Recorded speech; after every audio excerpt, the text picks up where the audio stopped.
He hecho un viaje de 2000 kilómetros con este coche eléctrico. Vamos, que sé bastante bien de lo que te hablo.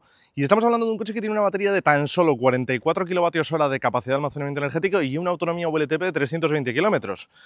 Que ya le gustaría, porque como ves tiene un diseño muy cuadrado, gasta una barbaridad, porque no tiene buena aerodinámica, y el caso es que al final en autopista, en viaje, te hace entre tiradas aproximadamente unos 150-180 kilómetros en el mejor de los casos. Bueno, pues te voy a contar, porque incluso aunque está muy limitado en autonomía, no solo este, sino otros coches como un BYD Dolphin Surf, un BYD Atto 2 o cualquier coche urbano, el Citroën C3 o yo que sé, cualquier tipo de coches de estos, baratos, más o menos baratos y urbanos, bueno, pues te voy a contar por qué el problema del coche eléctrico realmente no es la autonomía.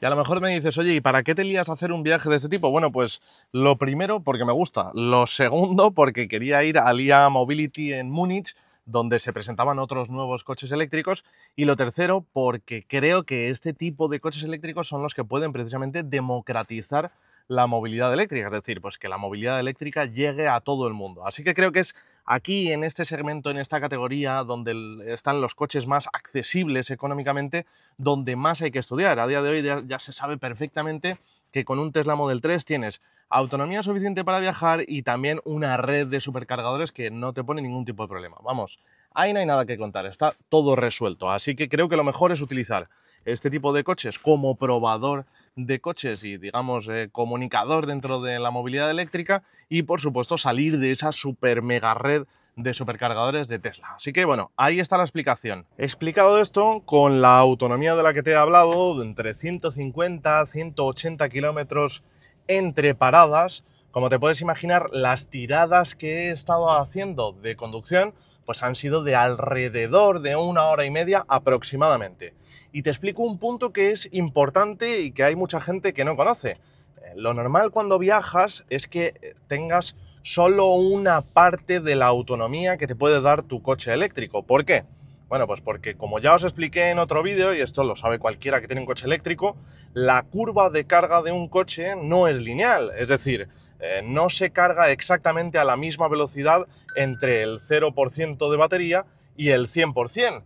En realidad se carga mucho más rápido del 10 al 80% o incluso del 0 al 80% en algunos casos, etcétera. Bueno, que no merece la pena cargar más del 80%, de modo que sí o sí vas a perder un 20% de la autonomía por norma general cuando viajes en coche eléctrico. Entonces, ¿qué quiere decir eso? Pues que aunque el coche pueda dar algo más de autonomía, pues evidentemente en viaje he tenido menos autonomía disponible. Bien, sabiendo esto, es importante que eso también lo tengas en cuenta porque si te vas a comprar un coche eléctrico, si estás decidiéndote por un coche eléctrico, pues también hay que saber, por supuesto, que si cuentas con X autonomía, pues que cuentes con X menos un 20% para hacer viajes de larga distancia. A partir de aquí, tema importante, ¿por qué yo defiendo, y además lo defiendo a capa y espada y no tengo ningún problema en que se me atribuya esta defensa porque lo creo así realmente? ¿Por qué defiendo que los coches eléctricos no tienen un problema de autonomía para poder viajar largas distancias o no es su mayor problema?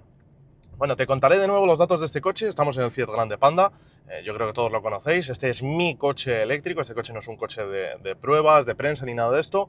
Y en este coche eléctrico tenemos una batería de 44 kilovatios hora de capacidad de almacenamiento energético. Es una batería tipo LFP y tenemos 113 caballos de potencia máxima. Es un coche que, como digo, homologa una autonomía de 320 kilómetros en ciclo VLTP, pero el ciclo VLTP, pues bueno, luego difiere de las cifras reales de autonomía por cuestiones, por cierto, que también expliqué en otro vídeo.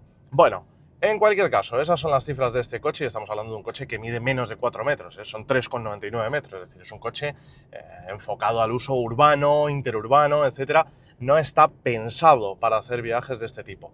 Y aún así, yo te diré que quizá cosas de la edad, o quizá cosas de tener niños pequeños, o quizá cosas no sé de qué, pero el caso es que, bueno, pues cada vez me fatiga más o me apetece menos hacer largas tiradas de kilómetros, me apetece menos sentarme durante 3 horas seguidas en el coche, pero esto me viene pasando desde antes de tener un coche eléctrico, ¿eh? Hago paradas muy frecuentes, entonces, honestamente, A lo largo de 2000 kilómetros que he hecho entre Alicante y Múnich, en Alemania, de España a Alemania, la verdad es que hacer paradas cada hora y media, cada hora y 40 minutos, cosas así que más o menos es lo que he hecho, no me ha supuesto ningún tipo de problema, y el problema real del coche eléctrico a día de hoy, bajo mi punto de vista y para poder viajar con comodidad, está, como digo, no en la autonomía, sino realmente en la potencia del sistema de carga. Y te voy a explicar el por qué y cómo todo podría cambiar de forma realmente radical. Mira, este coche, y te lo cuento mientras te voy colocando aquí, tiene una capacidad de carga, que eso es lo único que no te he contado todavía, de, en teoría, 100 kilovatios, es decir, se puede cargar como máximo a 100 kilovatios. ¿Cuál es el problema? Pues que resulta que el rendimiento real de la carga de este coche se queda en tan solo 87 kilovatios, es decir, su potencia máxima de carga está en 87 kilovatios. ¿Y eso en qué te deja? En que, como decíamos antes, tenemos que hacer paradas cada en torno a 1 hora y media aproximadamente, o 1 hora y 40 minutos, 1 hora y 50 minutos, depende de cómo se dé el trayecto, pero bueno, cada 150-180 kilómetros. Pero al llegar solo hasta los 87 kilovatios de potencia máxima de carga, tienes que hacer paradas para recuperar esa misma autonomía de en torno a los 30-32 minutos aproximadamente. Es decir, la relación entre la autonomía y el tiempo para recuperar esa autonomía es precisamente el punto débil de este tipo de coches urbanos. ¿Y cuál es la solución que yo, después de esta experiencia, viajando mucho y muy largos viajes con coches eléctricos, puedo compartir? Pues lo que honestamente considero es que cambiaría de forma radical la experiencia de viajar con coches eléctricos más económicos si se mejorase, y de forma significativa, la potencia de carga de este tipo de coches eléctricos. Y voy a profundizar un poco más en esto, como te digo. En este mismo coche, si de los 87 kilovatios de potencia máxima que soporta pasásemos con la misma curva de carga, con el mismo comportamiento de curva de carga, no en términos absolutos, sino en términos relativos, es decir, si describiera la misma línea de reducciones de potencia, lo que cambiaría es que pasaríamos de tener que hacer paradas de 30-32 minutos y cosas por el estilo, a hacer paradas de entre 15 y 18 minutos. Esto si pasásemos a 150 kilovatios, que en realidad no es una potencia de carga exagerada, y además es una potencia de carga que sabemos que las baterías LFP pueden trabajar, y pueden trabajar de buena manera. Es decir, ya existen coches con baterías LFP de tamaños parecidos a esta batería, que por cierto está fabricada por S-Volt, y que soportan ese tipo de cargas. ¿Y por qué digo todo esto? Pues porque efectivamente el problema no es tener que parar cada hora y media para recargar, o al menos esa es mi percepción. Para mí no supone un problema real. De hecho, yo agradezco hacer paradas, digamos, con cierta frecuencia, pero sí que es verdad que lo que se acaba haciendo cansado en un viaje de larga distancia con un coche eléctrico de este tipo es que las paradas sean tan innecesariamente largas. Podríamos, si este coche eléctrico y sus similares, si llegaran a 150 kilovatios de potencia máxima de carga, pues podríamos hacer paradas cada hora y media, cada hora y 40 minutos, hora y 50, y sencillamente tener que dedicar 15 o 18 minutos en hacer esas paradas para recuperar exactamente la misma cantidad de autonomía. Esto es lo que yo defiendo, ni más ni menos. Es decir, considero que no hay ya un problema de autonomía, o por lo menos no tan relevante como existía anteriormente, en los coches más urbanos y más de enfoque económico, aunque económicos como tal no son ninguno a día de hoy, desgraciadamente, sino que ahora mismo el principal problema está precisamente en la potencia de carga que soportan. Si se mejorase ese aspecto, tendríamos coches muchísimo más interesantes, con capacidad para hacer viajes de larga distancia. Y este coche, aunque es pequeño, realmente no es tan pequeño por dentro. No deja de ser un 5 plazas, con un maletero muy digno, etcétera. Es decir, es un coche que para muchas familias serviría como coche único sin ningún tipo de problema. Pero es verdad que, aunque la autonomía es buena para el día a día y el 95% de los trayectos, en viajes el problema no está en este tipo de coches en la autonomía que pueden ofrecer, sino mucho más bien en la capacidad que tienen para recuperar esa misma autonomía. Y ya rizando el rizo, y quiero también saber tu opinión respecto a este tema, pero creo que si en todos los coches eléctricos pasásemos de tener sistemas de carga de 7,4 o de 11 kilovatios, tendríamos coches eléctricos muchísimo más interesantes para toda la población.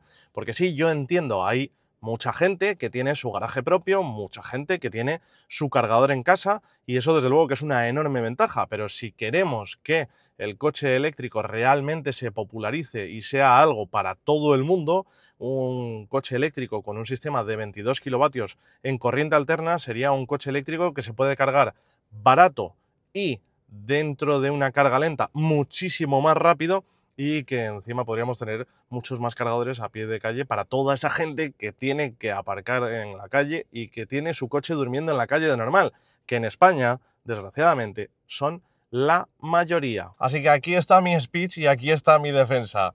Creo que necesitamos coches eléctricos económicos con sistemas de carga más rápidos y al mismo tiempo creo que sería una muy buena solución que se estandarizase, por así decirlo, la carga en corriente alterna a 22 kilovatios. Para que te hagas una idea, este coche, si tuviera carga en corriente alterna a 22 kilovatios, es decir, la carga lenta a 22 kilovatios, en un cargador lento se podría cargar su batería al completo de 44 kilovatios hora en solo 2 horas. Es decir, yo podría ir a un centro comercial y cargar en corriente alterna, no en corriente continua, sino en corriente alterna, y en 2 horas tendría la batería perfectamente cargada. Entonces, desde luego que la ocupación de esos puntos de carga lenta sería mucho menor, quiero decir, la rotación de esos puntos de carga sería mucho mayor. Bueno, quiero saber tu opinión en los comentarios y que me digas cuál es tu experiencia, tu opinión, cuál es tu punto de vista. Si te ha gustado este vídeo, ya sabes, suscríbete, déjale un like y nos vemos a la próxima.